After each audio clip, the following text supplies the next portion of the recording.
आइए वैसे आपको बताएं, ये सौभाग्य है पहले दिन की कथा को श्रवण कर लेना और 7 दिन तक कथा श्रवण कर लेना। भैया उससे बड़ भागी और कौन हो सकता है। परम मंगलमय पराग पर अखिलेश्वर करुणा वरुणा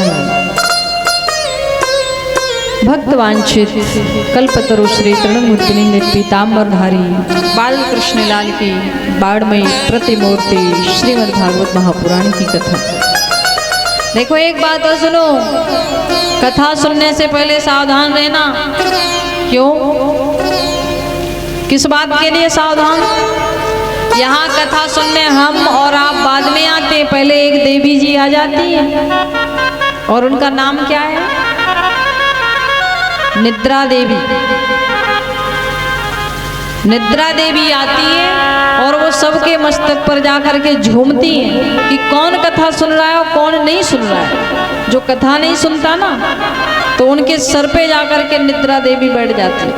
अच्छा, ये निद्रा देवी कौन है? कुंभकर्ण की पत्नी। देखो जब भगवान राम ने कुंभकर्ण का उद्धार किया, जब कुंभकर्ण का उद्धार किया तो निद्रा देवी रोने लगी।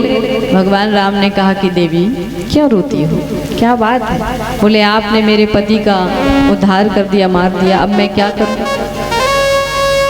तो भगवान ने पूछा तो बताओ तुम क्या चाहती हो?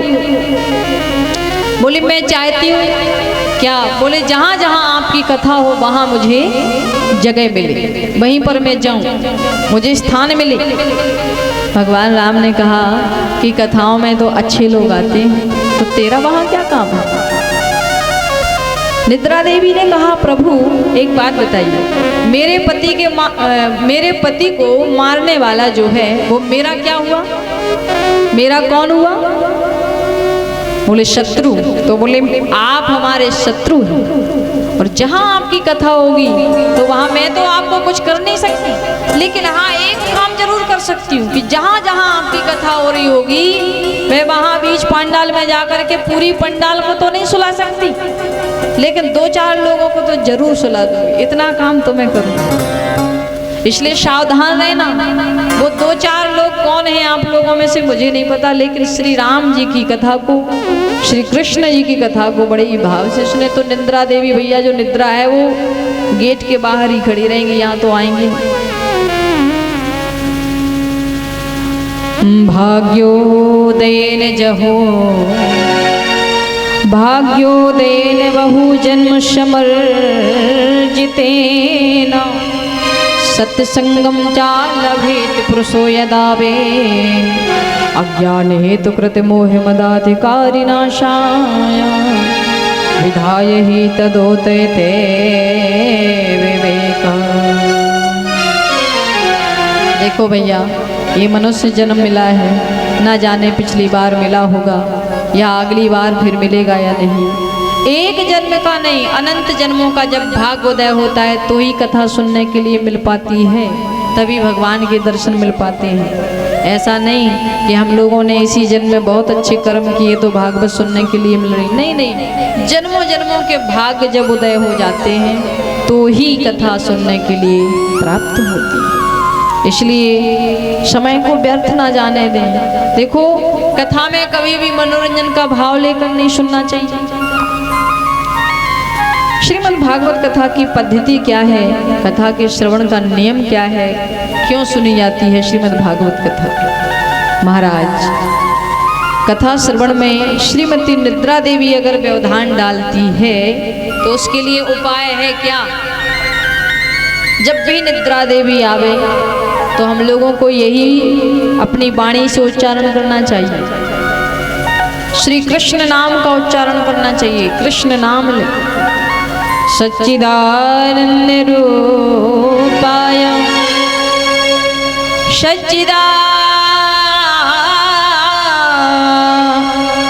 सच्चिदानंद रूपाय विश्वोत्पत्त्यादि हेतवे तापत्रे विनाशाय श्री कृष्णाय वयं नमः। सत्य चित आनंद स्वयं राम है, स्वयं कृष्ण है। सत्य भी श्री कृष्ण, चित भी श्री कृष्ण और आनंद तो फिर स्वयं राम और कृष्ण है। सत्य यानी जो हम बात बात पर सत्य कहते हैं, सत्य कहते हैं अविनाशी को, जो पहले था, मध्य में है और अंत में भी सत्य ही बचेगा।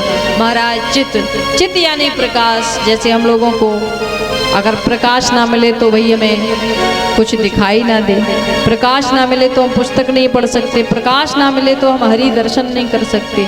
लेकिन जिसको कभी किसी से कोई प्रकाश लेने की जरूरत नहीं पड़ती है, जो स्वयं साक्षात प्रकाश स्वरूप है, सो उन्हें हम चित कहते हैं। तीसरी बात आनंद की। आनंद की परिभाषा शास्त्रों में बड़े ही सुंदर रूपों से वर्णित की गई है। आनंद स्वयं राम है, आनंद स्वयं कृष्ण है। अब कई लोग तो कहते हैं कि आनंद तो उन्हीं के पास में है भैया जिनके पास करोड़ों की संपत्ति हो, जो डल्लभ गद्दे पर सोते हो, एसी कमरे में विश्राम करते हो, 2-4 विदेशियां गाड़ी हो, सुंदर उनका बंगला बना हुआ हो, बस उन्हीं के पास आनंद है। लेकिन आप, मैं सत्य बोल रही हूँ, आप जाना अच्छे से अच्छे धनवान के यहाँ जाना, अच्छे से अच्छे महल में जाकर के आप वहाँ का हाल पूछना, पता चलेगा कि बिना दवाई के नींद नहीं आती। ऐसा कोई नहीं है जो अंदर से आत्मा से दुखी है। अरे सुखी कोई भी नहीं है, सब दुखी है। देह की देविक देह का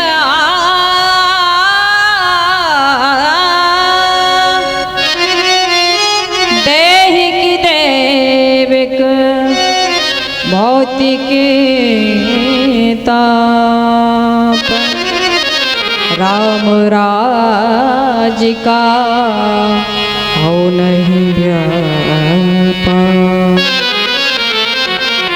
3 प्रकार के ताप हैं इस संसार में, और वे ताप कौन कौन से? कोई तन दुखी, कोई मन दुखी, और कोई धन बिन रहते उदास। थोड़े थोड़े सब दुखी भैया, सुखी राम के दास। तो कोई भी ये मत सोचना कि मैं ही दुखी हूँ। संसार में चलो आगे, देहरी से बाहर निकलोगे, किसी से भी हाल चाल पूछोगे, सब कह देंगे हाँ वैसे तो सब ठीक है, लेकिन किंतु परंतु जरूर करेंगे वो। क्यों? मैं थोड़ी समस्या में हूँ, परेशान हूँ, ये बात हो गई। कभी बेटा नहीं सुनता, कभी बेटी नहीं सुनती, कभी पत्नी नहीं सुनती। महाराज जीवन ऐसे ही लोगों का चल रहा है। कोई धन बिन रहत उदास। आजकल तो और क्या हो रहा है, पिताजी चाहते थे कि बेटे का विवाह अच्छे परिवार में, खानदान में करूंगा, प्रतिष्ठित परिवार में, लेकिन बेटे ने क्या किया? बेटे ने तो कोर्ट मैरिज कर लिया, घर की नौकरानी से शादी कर ली, विवाह कर लिया। मेरे मतलब कहने का ये है, फिर भी हमारे गांव में तो इतना अच्छा अभी भी वही संस्कार चल रहा है कि जो माता पिता हमारे डिसीजन लेते हैं, फैसला लेते हैं, उसी को हम लोग मान लेते हैं। लेकिन शहरों में देखो, विदेशों वालों ने हमारे जो छोटे छोटे शहर हैं, शहरों में इतना प्रदूषण फैला दिया है कि महाराज नई फैशन चल रही है, हम तो अपने मन का ही करेंगे, लेकिन किसी को सुख नहीं है। चाहे आप अपने मन की करो, चाहे आप दूसरे के मन की करो, लेकिन सुखी कोई नहीं। अगर एक बेटी अपनी मर्जी से विवाह कर लेती है तो परिवार वाले कहते हैं कि अपनी मर्जी से विवाह किया है, अगर उसको कोई कष्ट होता है, परेशानी होती, तो तुम जानो, तुम्हारा काम, हम उसमें क्या करें, हमसे पूछ के किया। अगर वही विवाह माता पिता परिवार वाले अगर करते हैं और उस बेटी को कुछ तकलीफ, कुछ कष्ट होता है, परेशानी होती है, फिर वो सुनाती है, तो माता पिता परिवार वाले पता है क्या कहते हैं? अब तुम्हारी किस्मत ही ऐसी थी तो हम क्या करें। मतलब कहीं भी सुख नहीं है, किसी को भी सुख ही नहीं है, कोई भी दुनिया में चले जाओ।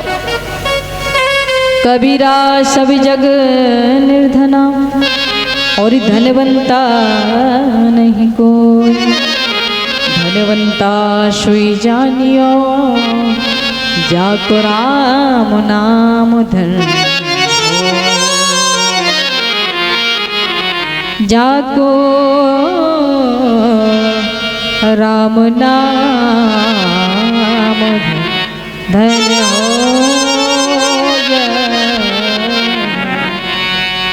बोलिए वृंदावन में हरि लाल की। आइए आप आज की कथा को हम लोग यहीं पर प्रणाम करते हैं।